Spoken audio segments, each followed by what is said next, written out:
Special ETF spotlight today. Retail stocks moving higher as stores across the nation gear up for the holiday shopping season. Walmart announcing it will be offering Black Friday deals at 10 p.m. Eastern on Thanksgiving Eve, 2 hours earlier than in previous years. This as data research firm eMarketer predicts that U.S. Christmas sales will surpass $1 trillion in sales for the first time ever this year. Joining us with the holiday outlook on retail is Matthew Boss, retail analyst at J.P. Morgan, very highly ranked. Matthew, welcome back. So what's your top holiday pick among the retailers? I think you want to be positioned with value, convenience, innovation, and pricing power. So we think this holiday season could be the best back-to-back that the consumer's seen in 5+ years. The macro indicators line up. We think the micro indicators line up from a weather perspective. We like the off-pricers, Burlington, TJX, Ross stores. I like Kohl's in the department stores. And on the global brands, we like Lululemon, we like Ralph Lauren, VF Corp, and PVH.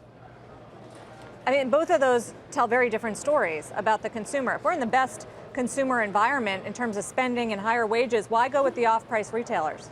So I think the consumer, as you said, is in the best backdrop we've had in decades. You have unemployment at a 49-year low, consumer confidence at a 20-year high. So I think the consumer is in a great place. I think retail still has disruption. You're going to have more store closures in the last 2 years, more bankruptcies in the retail sector than we've seen in the last 5. So the disruption continues. You have rising prices, you have wages that are rising, transportation that's rising. That's where I think pricing power is really key. So to us, it's almost a barbell positioning. I think you want value and convenience.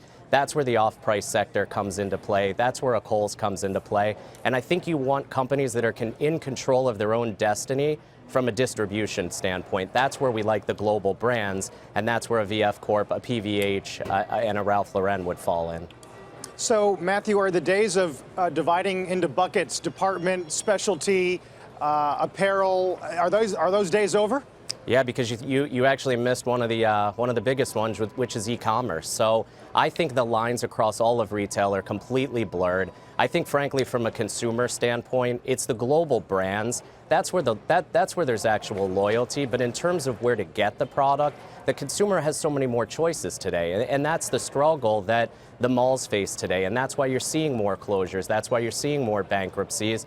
And so I think the last part of it, that in terms of bucketing, is who can benefit from the disruption over the next couple of years? And that also leads you back to those off-price retailers, which I'd even include Ollie's in there.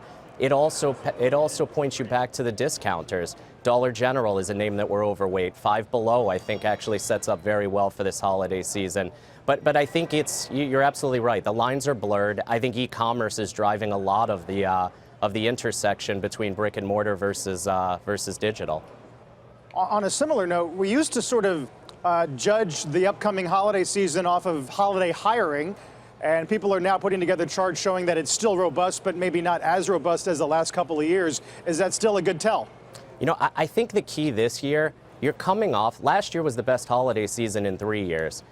I think that retailers, and this was the big concern over the course of the year in my sector, was how are we going to lap this? And I think the key is that as the year has progressed, I think the underlying consumer has strengthened. One of the key things that we've picked up on from management teams is we're seeing a move towards national brands. We're seeing trading up within stores, particularly at the department stores, to higher price, more full price. We've seen discounting reduced in many cases. It's been a key theme on a number of the different more recent conference calls. So I think that consumer is really showing this trade-up dynamic, and I think it's going to be a real key this holiday season in terms of national brands, name brands, full price selling. Inventories are in great shape heading into the holiday. So I think from a markdown perspective, I think retailers can actually win not only on the top line, but also on the margins.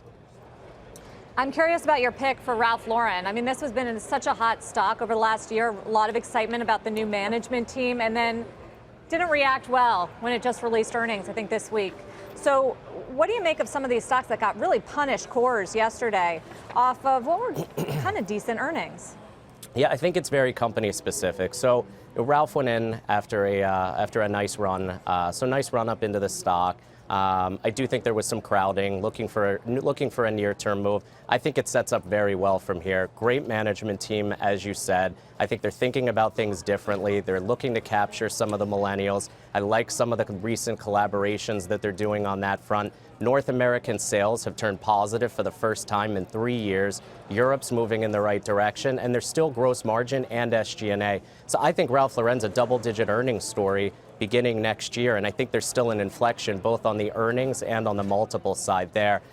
Flip side is some of the others. I mean, Michael Kors moving back into negative comp territory in North America was obviously not well received.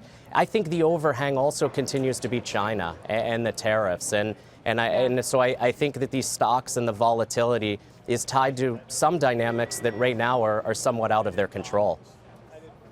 Good to see you, Matt. Thanks for sharing some of your picks. Thanks for having me on.